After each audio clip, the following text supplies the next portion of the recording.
आज हमारे साथ मौजूद हैं मध्य प्रदेश की एक जानी मानी कथावाचिका आरती द्विवेदी। धर्म है क्या? तो धर्म भगवत प्राप्ति का एक मार्ग है।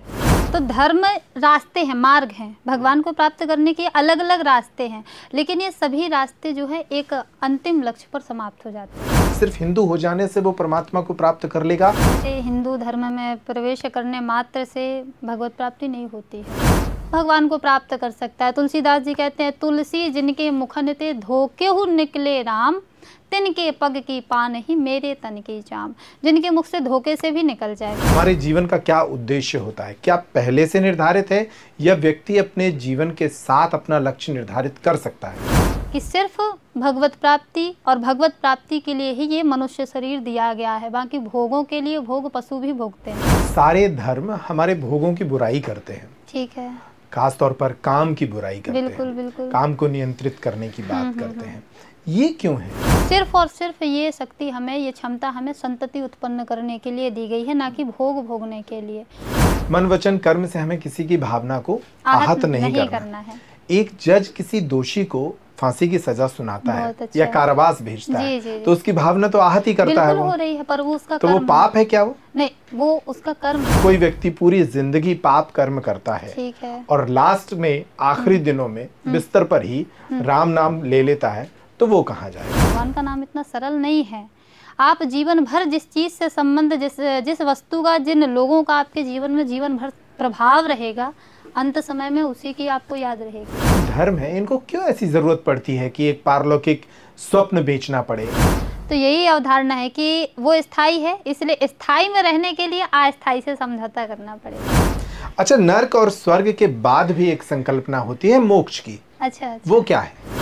एक है स्वर्ग और दूसरा है उससे भी ऊंची सीढ़ी हमारे उसमें बताई गई है भगवत प्राप्ति। भगवान को प्राप्त करना, फिर स्वर्ग नहीं जाना, आपको सीधे भगवान से मिलने का रास्ता बताया गया है। मान लीजिए वो एक नास्तिक व्यक्ति है और उसे सारे सुख सुविधाएं मिल ही रही हैं। हाँ। तो उसको फिर क्यों जाना है परमात्मा की शरण? क्योंकि मानव जीवन का सिर्फ एक ही लक्ष्य है भगवत प्राप्ति। सुख सुविधाएं भोगना नहीं, सिर्फ भगवत प्राप्ति। यदि ये अधर्म ना हो तो भगवान को आने की क्या ही जरूरत है? तो अधर्म भी भगवान की इच्छा से होते हैं। कुछ भी मान लीजिए, सब कुछ भगवान के द्वारा ही चलायमान है, सब चल रहा है उसी के में। धर्म अधर्म दोनों ही। जैसे कई देश हैं, हाँ, जहाँ धर्म की कोई कल्पना नहीं है, वो लोगों को मोक्ष मिलेगा कभी कि नहीं मिलेगा? बिल्कुल मिलेगा। उस परमात्मा का कहीं ना कहीं, किसी ना किसी रूप में आपको कभी ना कभी बोध होगा ही होगा। कल्कि अवतार का वर्णन शास्त्रों में किस रूप में किया गया? इस बार भगवान का स्वरूप उसमें यही है कि योद्धा के स्वरूप में आएंगे भगवान, और जब भी आएंगे तब तक कुछ तो आधे चले ही जाएंगे, और जो भीषण कलिकाल आएगा उस समय जो रह जाएंगे उनका तारण तरण भगवान के हाथ होगा। जैसे शास्त्रों में 3 प्रकृतियां या 3 गुण बताए गए, राजसिक, तामसिक और सात्विक। क्या है ये गुण? भगवान कहते हैं सत्व, रज और तम, ये तीनों गुण प्रकृति से ही उत्पन्न होते हैं।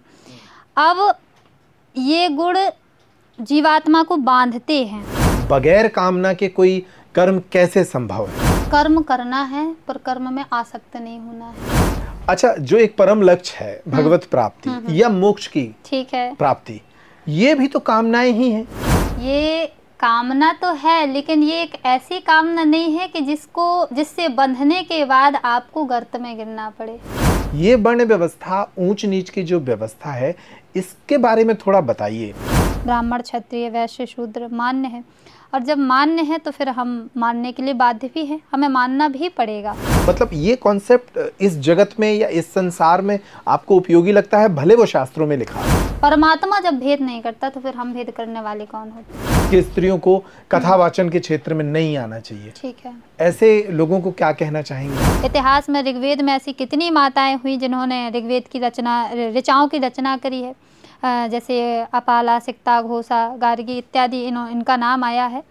तो यदि स्त्री अपवित्र है, और मतलब हमेशा हर अवधि में यदि स्त्री अपवित्र है और स्त्री कथा वाचने के अधिकारी नहीं है, तो फिर स्त्री किसी वेद की ऋचाएं लिखने के भी अधिकारी नहीं होना चाहिए। सिद्धियों की बातों को, जैसे बागेश्वर धाम के महाराज जी हैं, बड़े प्रख्यात हैं अपनी सिद्धियों के कारण, आपका क्या इस पर व्यू है? सिद्धियाँ होती हैं, लेकिन सिद्धियों को प्राप्त करना सरल है, ये बिल्कुल गलत है। सिद्धियां प्राप्त करना सरल नहीं है, सिद्धियां प्राप्त करना दुर्लभ है। तो आप गंगा स्नान करिए, पाप धुल जाएंगे, आखिर में हरि नाम का जाप कर लीजिए और आपको जो है स्वर्ग मिल जाए। हाँ। तो ये आखिर में डिस्काउंट क्यों देते हैं सारे शास्त्र? गंगा स्नान करने से पाप उसके धुलते हैं जो अनजाने में किए गए पाप होते हैं। जानबूझकर किए गए पाप यमराज के लट्ठे से ही धुलते हैं, सीधी बात है।